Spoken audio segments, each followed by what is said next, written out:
بسم الله الرحمن الرحيم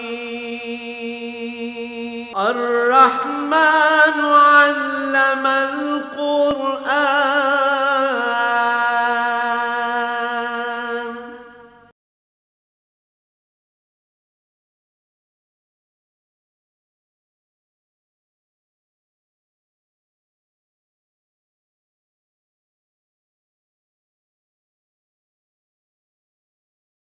الحمد للہ رب العالمین والصلاة والسلام علی حبیبہ محمد وآلہ وصحبہ اجمعین. اعوذ باللہ من الشیطان الرجیم. بسم اللہ الرحمن الرحیم. واذکروا اذ انتم قلیل مستضعفون فی الارض تخافون ان یتخطفکم الناس فآواکم وأیدکم بنصرہ ورزقکم من الطیبات لعلکم تشکرون. یا ایہا الذین آمنوا لا تخونوا اللہ والرسول وتخونوا اماناتکم وانتم تعلمون.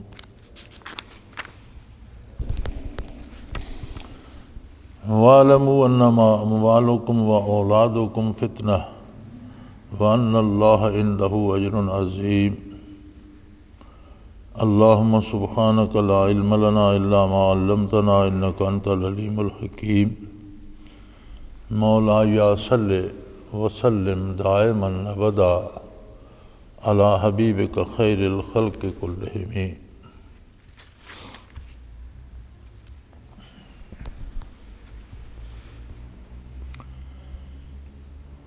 برکات نبوت و رسالت ارشاد فرمائی جا رہی ہیں، اور مسلمانوں سے ارشاد ہوتا ہے کہ یاد کریں اس وقت کو جب آپ لوگ بڑی قلیل تعداد میں تھے، بہت تھوڑی تعداد میں تھے. مکی زندگی کی بات ہو رہی ہے، اور کمزور بھی تھے، تعداد میں بھی کم تھے، اور مالی یا بدنی قوت کے اعتبار سے بھی، افرادی قوت کے اعتبار سے بھی کمزور تھے، اور مالی اور بدنی قوت کے اعتبار سے بھی مشرکین کے مقابلے میں کمزور. اور اس قدر کمزور تھے تخافون ان یتخطفکم الناس، کہ تمہیں یہ ڈر تھا کہ تمہیں کہیں لوگ اچک کر غائب نہ کر دیں. یعنی کوئی نظام نہیں تھا، کوئی پوچھنے والا نہیں تھا. گنتی کے لوگ مسلمان تھے، اور وہ مالی اور جسمانی طور پر بھی کمزور تھے، اور خطرہ یہ تھا کہ مشرکین سب کو تہہ تیغ کر دیں، یا سب کو اٹھا کر کہیں غائب کر دیں، جنگلوں ویرانوں میں پھینک دیں، مار دیں، قتل کر دیں. فآواکم، برکات نبوت کے طفیل اللہ کریم نے تمہیں اس حال سے نکال کر مدینہ منورہ میں ایک ریاست اسلامی کی بنیاد رکھنے کی توفیق دے دی. یعنی حالات اس قدر دگرگوں تھے کہ مسلمانوں کے باقی رہنے کی امید نہیں تھی. بظاہری جو صورتحال نظر آ رہی تھی، جو ظاہری حالات تھے، وہ تو ایسے تھے کہ یہ چند لوگ جو کلمہ گو ہیں اور جنہوں نے لبیک بیک کہا ہے حضور اکرم صلی اللہ علیہ وسلم کے دعوے مبارک پر، ان کی حیثیت کیا ہے؟ یہ ختم ہو جائیں گے. مشرکین و کفار تمہیں گلیوں میں پیٹتے، سزائیں دیتے، گرم ریت پہ لٹاتے، آگ پہ لٹاتے، طرح طرح کی تکلیفیں دیتے. کوئی ایسا کہنے والا بھی نہیں تھا کہ یہ غیر انسانی سلوک انسانوں سے کیوں کیا جا رہا ہے. کوئی انہیں ملامت کرنے والا، کوئی روکنے والا بھی نہیں تھا. اور حالات ایسے تھے کہ ہو سکتا ہے کہ وہ مسلمانوں کو چن چن کر ہلاک کر دیں، شہید کر دیں، قتل کر دیں، غائب کر دیں، اچک لیں. قرآن نے لفظ استعمال کیا ہے یتخطفکم، تمہیں بالکل صفحہ ہستی سے نابود کر دیں. جیسے کوئی چیز اچک کر غائب کر دی جاتی ہے جس کا کوئی نشان نہیں ملتا کہ وہ کہاں گئی، کہاں غائب ہوئی. تو حالات ایسے تھے کہ شاید تمہاری تو قبریں اور تمہاری میت بھی نہ ملیں، مشرک اس قدر طاقت میں تھے اور تم دنیاوی اعتبار سے اس قدر کمزور تھے، لیکن مشرکین اللہ و اللہ کے رسول کے مخالف تھے، برکات نبوت سے محروم تھے۔ تم دنیاوی اعتبار سے کمزور تھے، لیکن تمہارے دل برکات نبوت سے منور تھے، تمہارے دل توحید باری سے روشن تھے، تمہارے سینے توحید باری سے روشن تھے، برکات رسالت سے روشن تھے۔ تو اللہ کریم نے آپ لوگوں کو ٹھکانہ بخشا، ہجرت کی اجازت فرمائی، اور ہجرت کی آپ نے، مدینہ منورہ آئے، اور مدینہ منورہ میں اللہ نے اسلامی ریاست کی بنیاد رکھ دی۔ وَأَيَّدَكُمْ بِنَصْرِهِ، اور اپنی مدد سے تمہیں قوت بخشے، کیونکہ جب مسلمان ہجرت کر کے مدینہ منورہ آ گئے تو کفار مکہ نے اپنا سارا زور صرف کر دیا کہ انہیں پہلے اس سے کہ یہ ایک طاقت بن جائیں، مدینہ منورہ میں بھی انہیں ختم کر دیا جائے، ملیا میٹ کر دیا جائے، لیکن اللہ نے آپ لوگوں کی مدد کی۔ آپ گنتی کے 313 بندے تھے جن کے پاس چند گھوڑے اور 11 تلواریں، 8 زرہیں تھیں، کھانے کو 5 کھجوریں ملتی تھیں، نہ راشن تھا، نہ افرادی قوت تھی، نہ اسلحہ تھا، اور 1000 کا لشکر جرار، چنے ہوئے جنگجو اور بڑے بڑے جرنیل اور سردار ان میں تھے۔ تیس نیس ہو گیا اللہ کی مدد سے اور تباہ و برباد ہو گیا۔ تو اللہ کریم نے اپنی مدد سے تمہیں قوت بخشی۔ وَرَزَقَكُم مِّنَ الطَّيِّبَاتِ، اور تمہیں دنیاوی اعتبار سے بھی حلال اور پاکیزہ رزق دے کر مضبوط کر دیا۔ وہ جو افرادی کمزوری تھی، وہ جو بدنی کمزوری تھی، وہ بھی دور فرمائی، اور تمہیں بہت بڑی طاقت پر فتح نصیب فرمائی، اور جو مالی کمزوری تھی وہ بھی رفع کر دی، اور پاکیزہ اور حلال رزق سے تمہاری مدد فرمائی۔ وَرَزَقَكُم مِّنَ الطَّيِّبَاتِ، تمہیں پاکیزہ رزق عطا فرمایا۔ سو دنیا میں مالدار ہونا بری بات نہیں ہے، ناجائز ذرائع سے مال جمع کرنا بری بات ہے۔ جائز ذریعے سے، حلال محنت سے، جائز طریقے سے مال جو جمع ہوتا ہے اس پر تو زکوٰۃ ہے، منع ہوتا تو زکوٰۃ کیوں فرض ہوتی؟ مال ہوگا تو زکوٰۃ دے گا، لیکن اس کا حلال اور طیب اور جائز ذرائع سے ہونا ضروری ہے۔ تو اللہ کریم اس جو طیب رزق ہے اسے تو یہاں اپنے انعام کے طور پر ارشاد فرما رہے ہیں، لَعَلَّكُمْ تَشْكُرُونَ، تاکہ تم اللہ کا شکر ادا کرو۔ تو جتنے انعامات الہیہ ہیں ان کا بندہ کوئی بدلہ نہیں دے سکتا۔ بندہ مخلوق ہے، عاجز ہے، محتاج ہے، بنیادی صفت ہے بندے کی کمزوری اور احتیاج، یہ اس سے کبھی دور نہیں ہوتی۔ حکمران بن جائے پھر بھی محتاج ہوتا ہے، بادشاہ بن جائے پھر بھی اس کی احتیاج رفع نہیں ہوتی۔ بلکہ بڑی عجیب بات یہ ہے، قانون فطرت یہ ہے کہ بندہ جتنا امیر ہوتا جاتا ہے اتنا زیادہ محتاج ہوتا جاتا ہے۔ ایک غریب آدمی اٹھ کر اپنے کپڑے بھی دھو لے گا، اپنا جوتا بھی گانٹھ لے گا، اپنے لیے روٹی بھی بنا لے گا۔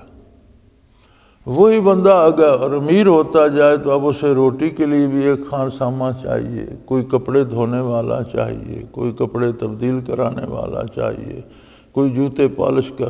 وہ جو امیر ہوتا جائے گا زیادہ محتاج ہوتا چلا جائے گا۔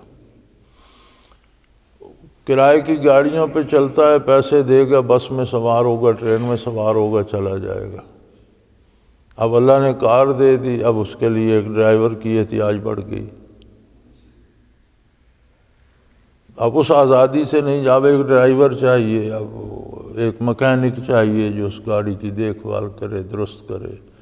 یعنی جوں جوں دولت آتی جائے گی، جوں جوں امارت آتی جائے گی، تو بجائے اس کے کہ احتیاج رفع ہو، احتیاج بڑھتی جائے. عجیب بات ہے، فطرت کا قانون ہے، اللہ کریم کا بنایا ہوا ضابطہ ہے کہ بندہ جوں جوں دنیاوی اقبال اسے ملتا ہے زیادہ محتاج ہوتا چلا جاتا ہے.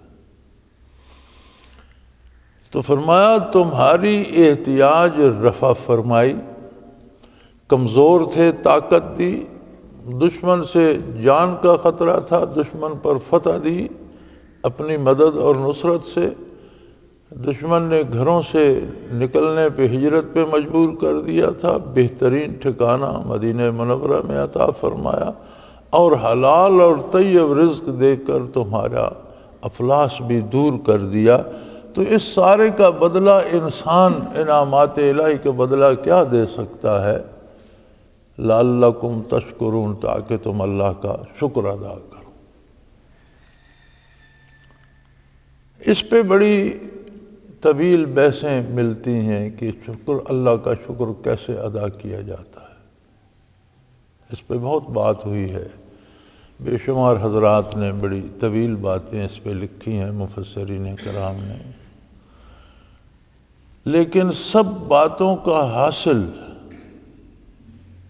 اور سب کا آخری نتیجہ جو ہے وہ یہ ہے کہ جب بندے کو اللہ کے انعامات پر، اپنی حیثیت پر غور کرنے کے بعد یہ ادراک ہو جائے کہ اللہ کی نعمتیں اتنی ہیں کہ میں اس کا شکر بھی ادا کرنے کے قابل نہیں. یعنی میں اگر ساری زندگی ایک سجدے شکر میں گزار دوں پھر بھی اس کا شکر ادا نہیں ہوتا، اس کی نعمتیں پھر بھی زیادہ ہیں. یہ ایک احساس ہے، ایک ادراک ہے جو تمام صورتحال پر غور کرنے کے بعد بندے کو نصیب ہو جائے تو یہ اللہ کا بہت بڑا احسان. یہ تو بہت اعلیٰ درجہ ہے شکر کا. کم از کم اللہ کا شکر یہ ہے کہ اس کی نافرمانی تو نہ کی جائے. نافرمانی کو ناشکری کہا گیا ہے. فاذکرونی اذکرکم واشکروا لی ولا تکفرون. میرا ذکر کرو، مجھے یاد رکھو، میں تمہارا ذکر کروں گا، تمہیں یاد رکھوں گا. واشکروا لی، میرا شکر ادا کرو، ولا تکفرون، اور میری ناشکری نہ کرو. یہاں ناشکری کو کفر کہا گیا ہے. تو کفر بھی تو ناشکری ہی کی ایک انتہائی قسم ہے نا، کہ بندہ اللہ کی وحدانیت کا انکار کر دیتا ہے یا اس کے ساتھ شرک کرتا ہے، تو ناشکری کی ایک انتہائی صورت ہے نا کفر بھی. عظمت الہی کا انکار، رسالت کا انکار، ضروریات دین کا انکار ناشکری کی ایک انتہائی صورت ہے. تو قرآن نے یہاں شکر کے مقابلے میں کفر کا لفظ استعمال فرمایا ہے. واشکروا لی ولا تکفرون، میرا شکر ادا کرو اور میری ناشکری نہ کرو. تو اس کا مطلب یہ ہوا کہ شکر کی جو ایک عام فہم جو میں اور آپ سمجھ سکتے ہیں، جو بات میں نے پہلے کی، وہ خواص کی ہے. اہل اللہ اس کی حقیقت کو سمجھ سکتے ہیں یا اسے محسوس کر سکتے ہیں. زندہ دل لوگ، زندہ سینوں والے لوگ اسے محسوس کر سکتے ہیں. عام مسلمان کے لیے شکر کی صورت یہ ہے کہ وہ اللہ کی نافرمانی نہ کرے، احکام الہی کی پابندی کرے. جب ہم احکام الہی کی بات کرتے ہیں تو عمومی طور پر ہم یہ سمجھ لیتے ہیں کہ نماز روزہ کرنا، زکوٰۃ دینا، حج کرنا، یہ احکام الہی ہیں. یہ احکام الہی صرف یہ نہیں ہے، یہ احکام الہی کا ایک حصہ ہے جسے عبادات کہا جاتا ہے. شعبہ عبادات جو ہے، یہ معاملہ رب کریم اور بندے کے درمیان ہے کہ وہ کس عقیدے سے سجدہ کر رہا ہے، کتنے خلوص سے سجدہ کر رہا ہے، کتنے خلوص سے عبادت کر رہا ہے۔ یہ معاملہ بندے اور اس کے مالک کے درمیان ہے۔ احکام کا دوسرا حصہ جو ہے وہ ہے حقوق العباد۔ یہ اس سے زیادہ اہم ہے۔ اللہ کریم نے فرمایا کہ میرے معاملے میں اگر کوئی کوتاہی کرتا ہے تو وہ میرا معاملہ ہے، میں جسے چاہوں معاف کر دوں، نہ معاف کروں میری مرضی، معاف کر دوں تو وہ میرا حق ہے۔ میرے حق میں اس نے کوتاہی کی، حقوق اللہ میں اس نے کوتاہی کی، وہ میں معاف کر دوں۔ لیکن یوم حساب جو کوتاہی اس نے اپنے جیسے لوگوں کے حقوق میں کی ہوگی وہ میں معاف نہیں کروں گا، اس کا معاملہ اسے ان سے کرنا ہوگا۔ اگر کسی کے ساتھ زیادتی کی ہے تو اس کے بدلے اس کی نیکیاں ہیں تو وہ اسے دی جائیں گی۔ اگر اس کے دامن میں کوئی نیکی نہیں ہے تو پھر اس کی خطائیں اس پر لا دی جائیں گی۔ تو وہ معاملہ عبادات سے زیادہ مشکل ہو جاتا ہے جب حقوق العباد کا معاملہ آتا ہے۔ اور عجیب بات ہے کہ ہم ایک حد تک ایسے بہت سے لوگ مل جاتے ہیں جو حقوق اللہ کا خیال رکھتے ہیں، شرک نہیں کرتے، نماز ادا کرتے ہیں، روزہ رکھتے ہیں، استطاعت و حج کرتے ہیں۔ بعض تو ایسے ہیں کہ استطاعت نہ بھی ہو تو مانگ تانگ کر بھی حج کرتے ہیں، یہ ایک جنون ہے۔ اور جب بات آتی ہے حقوق العباد کی، وہی بندہ مسجد سے نماز ادا کر کے جاتا ہے، دکان پر بیٹھتا ہے تو اس میں ڈنڈی مار جاتا ہے، وزن پورا نہیں دیتا، کوالٹی ٹھیک نہیں دیتا، قیمت ٹھیک لے لیتا ہے، یا خواہ مخواہ قیمت بڑھا کر دے دیتا ہے۔ تو وہاں یا ہم ملازمت کرتے ہیں، تنخواہ لے لیتے ہیں، کام پورا نہیں کرتے، دیانتداری سے نہیں کرتے، مزدوری کرتے ہیں۔ اور بڑی عجیب بات ہے، میں حیران ہوتا ہوں کہ ہم بڑی سخت جان مزدوری کرتے ہیں، پتھر توڑنے کی مزدوری کرتے ہیں، اور کیا کیا مصیبتیں دن بھر، لیکن اس میں ہم دیانتداری کا خیال نہیں رکھتے۔ کوشش کرتے ہیں کہ جتنا دھوکہ دیا جا سکے، کام تھوڑا ہو، اجرت بڑھائی جا سکے، وہ کر لی جائے۔ تو یہ سارے معاملات ناشکری کی ذیل میں آتے ہیں۔ غلطی ہو جانا ایک اور بات ہے، لیکن عمدن جان بوجھ کر کرنا یہ تو بڑی زیادتی کی بات ہے، اور اسے ہم سمجھنے کی کوشش ہی نہیں کرتے۔ ہم اگر اللہ نے توفیق عطا فرمائی ہے، نماز روزہ کرتے ہیں تو بھی ان معاملات پر ہماری توجہ ہی نہیں ہوتی، ہمیں فکر ہی نہیں ہوتا کہ اصل بات تو یہاں اٹکی ہوئی ہے، محاسبہ تو یہاں مشکل ہو جائے گا۔ اللہ کریم کی عبادت لازمی اور ضروری ہے، لیکن عبادت کا اللہ کریم نے ساتھ ایک معیار بھی دیا ہے، اسے جانچتے رہنا چاہیے۔ عبادت کی اللہ کو ضرورت نہیں ہے، اگر ساری دنیا میں کوئی بھی سجدہ نہ کرے تو اس کی عظمت میں کوئی فرق نہیں آتا، اور کائنات کا ذرہ ذرہ سجدہ کرتا رہے تو اس کی شان بڑھتی نہیں ہے، اس کی شان جو ہے وہی ہے۔ لیکن عابد جو ہوتا ہے، عبادت کرنے والا جو ہوتا ہے، اس کا ایک تعلق بن جاتا ہے اپنے معبود حقیقی کے ساتھ۔ ہر سجدہ، ہر قیام، ہر رکوع اس تعلق کو مضبوط کرتا ہے۔ اس تعلق کا نتیجہ یہ ہوتا ہے کہ عملی زندگی میں، معاملات میں، حقوق العباد میں راستی آ جاتی ہے۔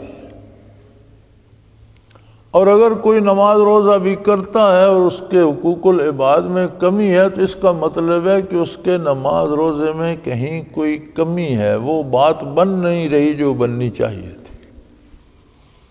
نماز بھی پڑھتا ہے، چوری بھی کرتا ہے، نماز بھی پڑھتا ہے، دوسروں کے حقوق پہ ڈاکہ مارتا ہے، نماز بھی پڑھتا ہے اور بددیانتی کرتا ہے، تو اس کا مطلب ہے کہ وہ جو نماز روزہ کر رہا ہے وہ بھی وہاں کہیں کوئی کمی ہے، چونکہ اللہ کریم نے فرمایا کہ عبادات کا جو انعام آخرت میں ہوگا وہ تو آخرت میں ہوگا، دنیا میں نقد مزدوری بھی ملتی ہے۔ ان الصلاۃ تنہا عن الفحشاء والمنکر، صلاۃ یا عبادت الہی بے حیائی اور برائی سے روک دیتی ہے۔ ایک ایسی قوت دل میں پیدا ہو جاتی ہے، ایک ایسا نور پیدا ہو جاتا ہے کہ بے حیائی ہر وہ کام ہے جو آپ دوسروں کے سامنے نہیں کر سکتے۔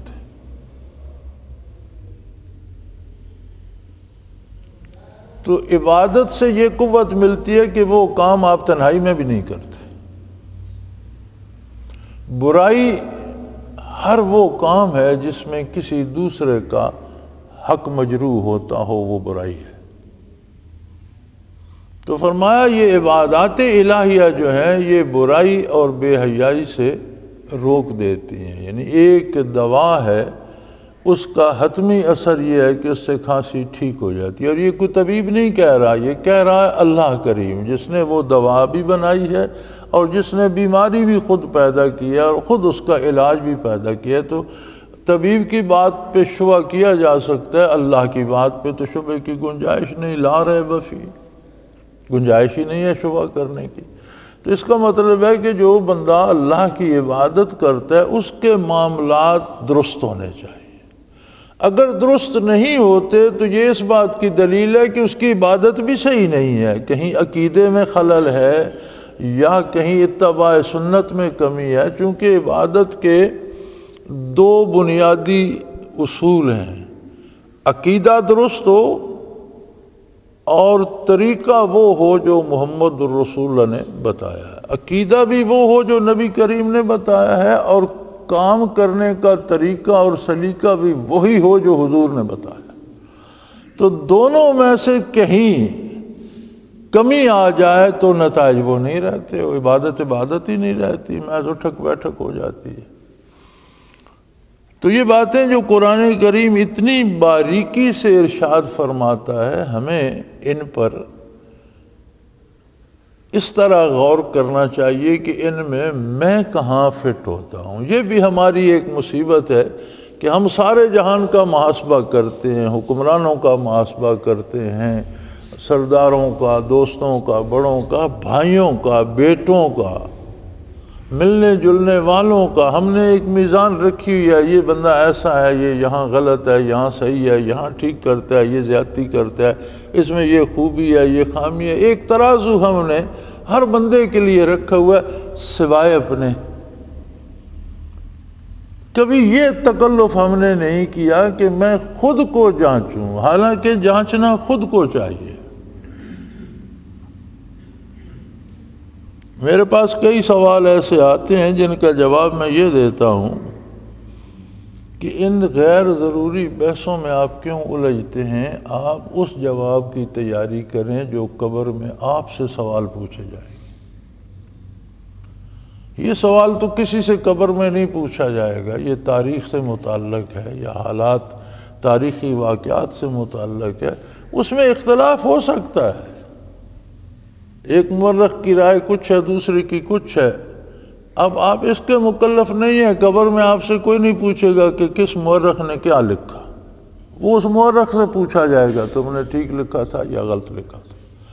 جو آپ سے پوچھا جائے گا کیا آپ نے اس کی تیاری کر لی؟ حج پہ جانے کا ہر مسلمان کو شوق ہے اور ہونا چاہیے، لیکن جن پر حج فرض ہی نہیں، مانگ تانگ کے قرض لے کے چلے جائیں گے، کیا وہ حقوق جو فرض ہیں وہ انہوں نے پورے کر لیے؟ یعنی ہم اس بات کو نہیں دیکھتے کہ جو فرض نہیں ہے اس کا تو شوق ہے، اور جو فرائض میرے ذمے ہیں وہ میں کیا پورے کر رہا ہوں؟ تو اللہ کریم فرماتے ہیں کہ میں نعمتیں عطا کرتا ہوں، بخشتا ہوں، اس لیے کہ تمہیں کم از کم ایک سے تشکر تو ہو۔ لعلکم تشکرون، تاکہ تم شکر ادا کر سکو۔ اور شکر کا کم تر درجہ یہ ہے کہ اللہ کریم کی نافرمانی سے بچا جائے، اپنی پوری کوشش خلوص دل سے کرے کہ میں اللہ اور اس کے حبیب کی اطاعت کروں۔ پھر خامیاں کمزوریاں انسانی جو فطری ہیں وہ رہ جاتی ہیں، وہ اللہ کریم معاف کرنے والا ہے، اس سے بخشش طلب کرتا رہے، لیکن اپنے ارادے، اپنے تہ دل سے، اپنی پوری قوت سے کوشش تو کرے۔ اب اس بات کو قرآن کریم نے دوسرے انداز میں ارشاد فرمایا ہے، یا ایھا الذین آمنوا۔ انداز تخاطب تو بڑا پیارا ہے، اے میرے وہ بندو جنہیں نور ایمان نصیب ہوا ہے۔ قرآن کریم کے مختلف انداز تخاطب ہیں، جن میں 3 انداز تخاطب بہت معروف ہیں۔ ایک تو قرآن حکیم عام انداز میں بات کرتا ہے، اللہ کریم عمومی ارشاد فرماتے ہیں، یا ایھا الناس، اے لوگو، اے اولاد آدم۔ ایک عمومی انداز ہے جس میں سب آ جاتے ہیں، مومن بھی، کافر بھی، چھوٹے بھی، بڑے بھی، بادشاہ بھی، گدھا بھی، یا ایھا الناس، اے لوگو۔ ایک ہے جہاں کفار کو مخاطب کیا جاتا ہے، یا ایھا الکافرون۔ جہاں بھی یا ایھا الناس آئے گا، آگے عمومی احکام آئیں گے، عمومی ارشادات آئیں گے جو سب کی بہتری کے لیے۔ جہاں کافرون آئے گا، اس سے آگے آپ دیکھ لیجئے عذاب کی وعیدیں آئیں گی، جہنم کی باتیں آئیں گی، کڑکتی ہوئی بجلیاں ہوں گی اور غضب الہی کا ظہور ہوگا۔ تیسرا انداز تخاطب ہے، یا ایھا الذین آمنوا۔ اسے وہ سمجھ سکتا ہے جس کا کوئی محبوب ہو، جس سے بات کرنے کو وہ ترستا ہو، جسے دیکھنے کو وہ ترستا ہو، اور کسی دن وہ محبوب اسے پیار سے پکارے، تو وہ کیفیت اس میں سمجھ آتی ہے۔ پھر جنہیں اللہ سے عشق ہو، اللہ سے پیار ہو، ترستے ہوں زیارت باری کو، ترستے ہوں لقائے الہی کو، ترستے ہوں بارگاہ نبوت کو، اور پھر انہیں عرش عظیم سے صدا ہے، یا ایھا الذین آمنوا، جلالت بارگاہ ایزدی سے انہیں پکارا جائے اور پیار سے پکارا جائے، اور پھر جہاں آمنو کی بات آتی ہے، آگے نصیحت شروع ہو جاتی ہے ہمیشہ، یا پھر جنت کے وعدے، انعامات آخرت کی باتیں، دنیاوی کامیابی کی باتیں، یا بہترین نصیحت اس کے ساتھ ہوتی ہے۔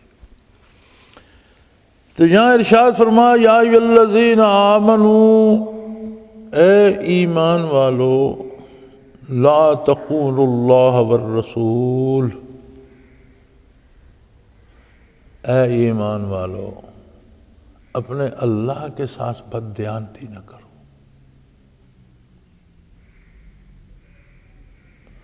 اپنے رسول صلی اللہ علیہ وسلم کے ساتھ بددیانتی نہ کرو۔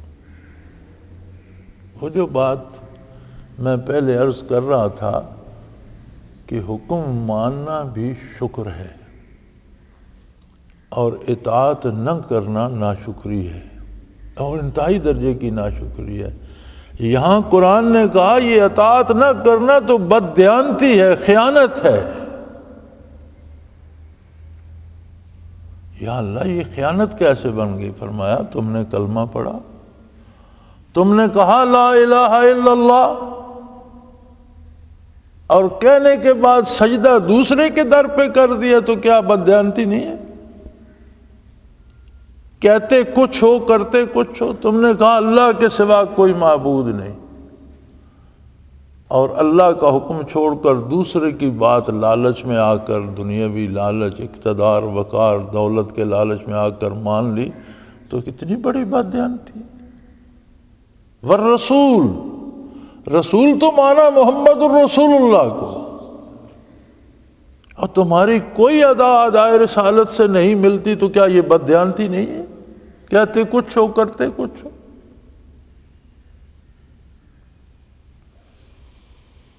جن چیزوں کو ہم معمولی سمجھتے ہیں وہ معمولی نہیں ہوتی.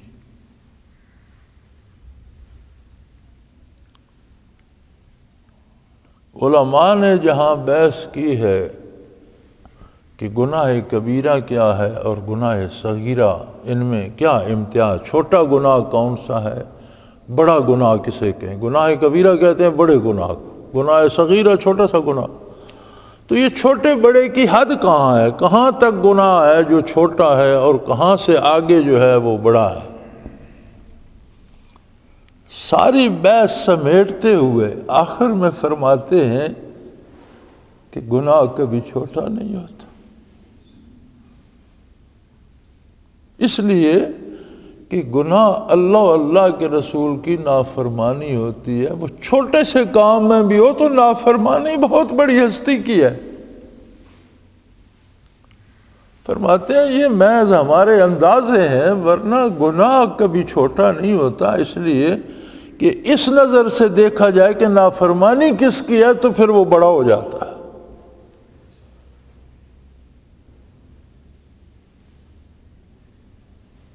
تو فرمایا احکام الہی، اللہ کے ساتھ بددیانتی نہ کرو. تم نے معاہدہ کر لیا اللہ کے ساتھ کہ اے اللہ ہم تجھے واحد لا شریک اور معبود برحق مانتے ہیں، اور اے اللہ ہم تیرے حبیب صلی اللہ علیہ وسلم کو نام لے کر تم کہتے ہو محمد الرسول اللہ صلی اللہ علیہ وسلم، اور پھر آپ کی اطاعت نہیں کرتے ہو تو یہ بددیانتی نہیں ہے. یا ایھا الذین آمنوا، اے میرے اچھے بندو. اگر میں یہ کہہ دوں تو کوئی حرج ہے؟ ایمان والے تو اچھے ہی لوگ ہیں نا، اللہ کریم ان کی بہتری چاہتے ہیں، ان پر کرم فرمانا چاہتے ہیں، ان پر اپنی برکات نازل فرمانا چاہتے ہیں، اپنے بندے انہیں اپنے رحمت کے حصار میں لینا چاہتے ہیں. اے میرے پیارے بندو، میرے اچھے بندو، میرے ایمان والے بندو، اللہ اور اللہ کے رسول کے ساتھ بددیانتی نہ کرو، خیانت نہ کرو. وَتَخُونُوا أَمَانَاتِكُمْ، اسی طرح معاملات میں، آپس میں، انسانوں کے ساتھ، ہر حق جو کسی کا مجھ پر ہے وہ میرے پاس اس کی امانت ہے، جو میرا آپ پر ہے وہ میری امانت ہے آپ کے پاس. یہ ضروری نہیں کہ کسی کا رقم رکھوائی جائے تو وہ امانت ہے، یا کسی کے پاس کوئی چیز امانت رکھوائی جائے وہ امانت ہے، نہیں. ہر معاشرے کے ہر فرد کے فرائض بھی ہیں، حقوق بھی ہیں. والدین کا اولاد پر حق ہے، اولاد کا والدین پر حق ہے کہ اس کی اچھی تربیت کرے، انہیں پالے پوسے. والدین کا حق ہے کہ اولاد ان کی خدمت کرے، ان سے تعاون کرے، ان کی اطاعت کرے. پورے معاشرے میں حکمرانوں کا حق ہے کہ لوگ ان کی عزت کریں، لوگوں کا حق ہے کہ حکمران ان سے انصاف کریں، عدل کریں، ان کے حقوق کا لحاظ رکھیں. تو ہمارے یہاں مصیبت یہ ہے کہ اپنے اپنے حقوق کے مطالبے کے لیے تو جلوس نکلتے ہیں، ہڑتالیں ہوتی ہیں، ٹیلی ویژن پہ شور ہوتا ہے، ذرائع ابلاغ شور مچاتے ہیں. کبھی آپ نے کوئی ایسا جلسہ بھی دیکھا جس میں فرائض کی بات بھی ہو رہی ہو کہ اپنے اپنے فرائض پورے کرو؟ اب جی وکیلوں نے ہڑتال کر دی، ان کا کوئی مطالبہ ہوگا، ان کا حق بنتا ہوگا، لیکن کتنے لوگوں سے انہیں فیسیں لی ہوئی ہیں، وہ کتنے فاصلے سے عدالت میں آئیں گے تو آگے پتہ چلے گا وکیل ہڑتال پر ہیں، انہوں نے بیچاروں نے فیس بھی دی ہوئی ہے، کرایہ بھر کے آئیں گے، دھکے کھاتے شام کو چلے جائیں گے، پھر آج ہڑتال ہے. تو یار اپنے حقوق کی بات کرتے ہو، دوسروں کے حقوق ادا کیوں نہیں کرتے؟ جو حقوق تمہارے ذمہ ہے وہ کیوں ادا نہیں کرتے؟ ڈاکٹر ہڑتال پہ چلے جاتے ہیں، جی ہمارے حقوق نہیں ملتے، تو وہ بیچارے جو موت کے دروازے پہ پڑے ہوئے تمہارے علاج کے منتظر ہیں، ان کا تم پر کوئی حق نہیں، تم ان کا حق ادا کر رہے ہو۔ استادوں نے ہڑتال کر دی جی، تو جو بچوں کا وقت ضائع ہو رہا ہے کیا وہ ان کا حق نہیں بچوں کا؟ تمہیں وہ کرنا نہیں ہے؟ تو اگر ہم اپنے حقوق طلب کرنے کی بجائے پہلے اپنے فرائض ادا کریں تو یہ مطالبہ کرنا ہی نہ پڑے۔ مطالبہ تب بنتا ہے جب کچھ لوگ اپنے فرائض ادا نہیں کرتے تو دوسروں تک ان کے حقوق نہیں پہنچتے۔ اب اس کا یہ علاج کہ حکومت ہمارے حقوق نہیں دے رہی تو جن کے حقوق ہمارے ذمہ ہم ان کو نہیں دیتے، یہ تو کوئی علاج نہیں ہے نا۔ یہ تو وہ سیر انصاری نے ایک دفعہ کہا تھا کہ نئے دستور ہیں نئے زمانے کے لیے، آگ ہی لائی گئی آگ بجھانے کے لیے۔ بھی آگ پہلے لگی ہوئی ہے، آپ اس پر اور آگ ڈالیں گے تو وہ بجھ جائے گی۔ حقوق تو پہلے لوگوں کے اٹکے ہوئے ہیں، انہیں اس سے دکھ ہو رہا ہے، جو آپ کے ذمہ آپ نے وہ بھی روک لیے تو اس سے وہ فساد بڑھے گا یا رکے گا؟ لیکن میں نہیں سمجھتا، میری نظر سے آج تک یہ دعویٰ نہیں گزرا، یہ جلسہ کوئی نہیں میں نے دیکھا، جلوس کوئی نہیں دیکھا جس میں حقوق کی بات، فرائض کی بات ہو کہ بھئی اپنے فرائض تو ادا کرو۔ جلسہ ہی کرنا ہے تو یار اپنا جو کام ہے وہ کرنے کے بعد، چھٹی کے بعد جلسہ کر لینا، اپنے حقوق کا مطالبہ کر لینا۔ جو تمہارے ذمہ ہے وہ تو اپنے دفتری اوقات پورے کر کے، اپنی ڈیوٹی پوری کر کے، اپنا فرض ادا کر کے آ جاؤ۔ تو اللہ کریم نے اس کو دوسرے انداز میں ارشاد فرمایا، اطاعت نہ کرنے کو فرمایا، یا ایھا الذین آمنو، اے میرے ایماندار بندو، لا تخونوا اللہ، کبھی اللہ سے خیانت نہ کرو، والرسول، اور اللہ کے رسول صلی اللہ علیہ وسلم سے بھی خیانت، بددیانتی نہ کرو۔ جب تم وعدہ کرتے ہو، ایمان لاتے ہو، اور کمال ہے عدم سے وجود عطا فرمایا، انسانی شکل و صورت بخشی، عقل و شعور بخشا، استعداد بخشی، بے پناہ نعمتیں دیں، اور پھر فرمایا غور کر، سوچ، اگر تیرا دل مانے تو مجھے مان لے، نہیں ماننا چاہتا تو کفر کر کے بھی دیکھ لے، لا اکراہ فی الدین، میں تجھ سے اپنا آپ زبردستی نہیں منواؤں۔ کمال ہے۔ اگر وہ یہ شرط لگا دیتا کہ جو ایمان نہیں لائے گا اس کی آنکھیں بند ہو جائیں گی، اگر وہ یہ شرط لگا دیتا کہ جو کلمہ نہیں پڑھے گا وہ سن نہیں سکے گا، جو کلمہ نہیں پڑھے گا اس کے الگ سے لقمہ نہیں اترے گا، جو کلمہ نہیں پڑھے گا اس کی سانس رک جائے گی، کوئی انسان ایسا ہوتا جو کلمہ نہ پڑھتا؟ وہ قادر ہے، وہ چاہتا تو سب سے پڑھوا لیتا، فرمایا نہیں۔ اتنی نعمتیں میں نے تمہیں دی، یار کبھی بیٹھ کر سوچو تو صحیح، تم کیا سے کیا ہو گئے، کس نے تمہیں یہ ساری نعمتیں دیں؟ کون ایسی ہستی ہے جس نے تمہیں وجود دیا، جس نے تمہیں زندگی دی، تمہیں والدین دیے، تمہیں اولاد دی، تمہیں گھر دیا، تمہیں آبرو دی، تمہیں حواس دیے، اور تمہیں عجیب و غریب دماغ عطا فرمایا، عجیب و غریب خصوصیات اور نعمتیں عطا فرمائیں، تمہارے کھانے کے لیے کیا کیا نعمتیں بنائیں، تمہاری خدمت کے لیے کتنی مخلوق پیدا کر دی۔ وَخَلَقَ لَكُم مَّا فِي الْأَرْضِ جَمِيعًا، روئے زمین پر جو کچھ ہے انسان میں نے تیری خدمت کے لیے پیدا کر دیا، سب کو تو استعمال کرتا ہے، درختوں کے پھل بھی کھاتا ہے، چھائے سائے میں بھی بیٹھتا ہے، لکڑ بھی استعمال کرتا ہے، جانوروں کا سواری بھی کرتا ہے، کسی کا گوشت کھاتا ہے، کسی کے چمڑے سے جوتے، جیسے تیرا جی چاہتا ہے ساری مخلوق کو تو ان سے خدمت لے رہا ہے۔ کبھی یہ بھی سوچا کہ یہ ساری نعمتیں تجھے کس نے دی؟ اور اگر سوچے اور پھر تیرا دل مانے تو پھر ہی میرے عظمت اور میرے نبی کی رسالت کا اقرار کر لے۔ نہیں ماننا چاہتا تو نہ مان کر دیکھ، اس کا نتیجہ بھی ہے۔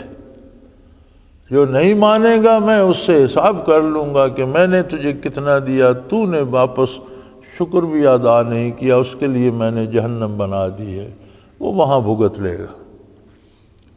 پھر فرمایا جنہوں نے یہ فیصلہ کیا ہے،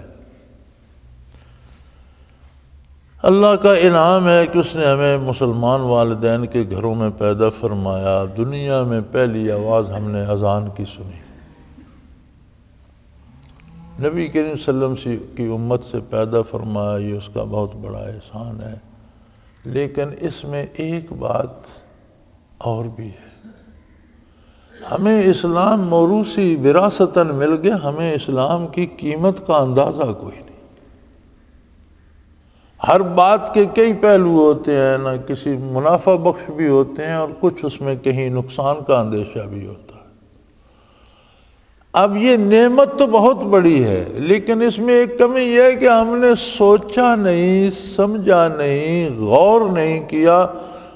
بچپن میں کلمے کی آواز کان میں پڑی، مسلمان والدین کے گھر میں بڑے ہوئے اور خود کو مسلمان سمجھ لیا، اس سے زیادہ کی ضرورت ہی تکلف ہی نہیں کیا ہم نے کہ ہمیں اس سے، اگر ہم مسلمان ہیں تو ہمیں کرنا کیا ہے۔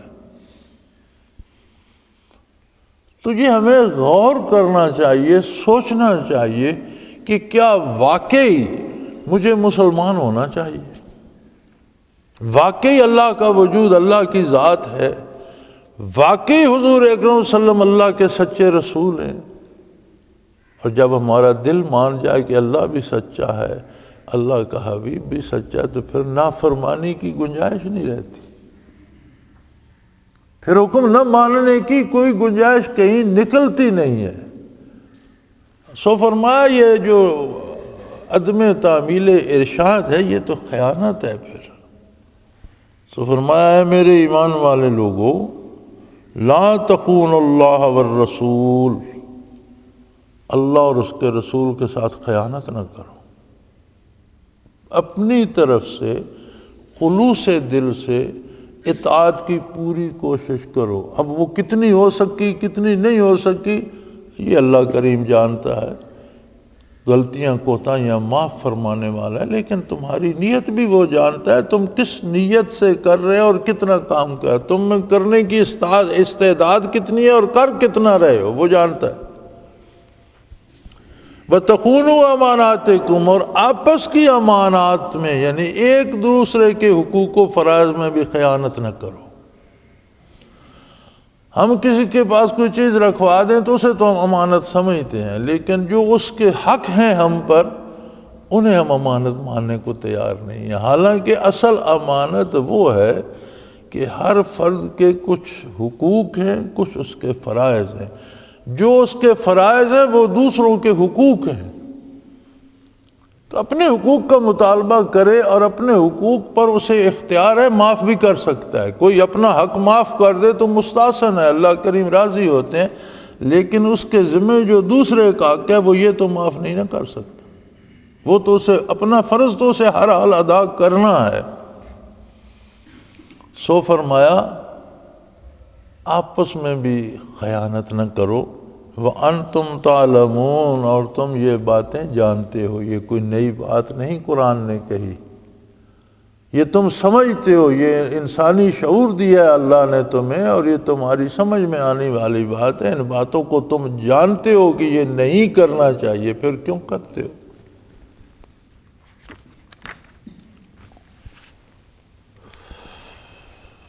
وَاعْلَمُوا انما اموالکم واولادکم فتنۃ وان اللہ عندہ اجر عظیم، یاد رکھو دنیا کا مال و دولت، اولاد،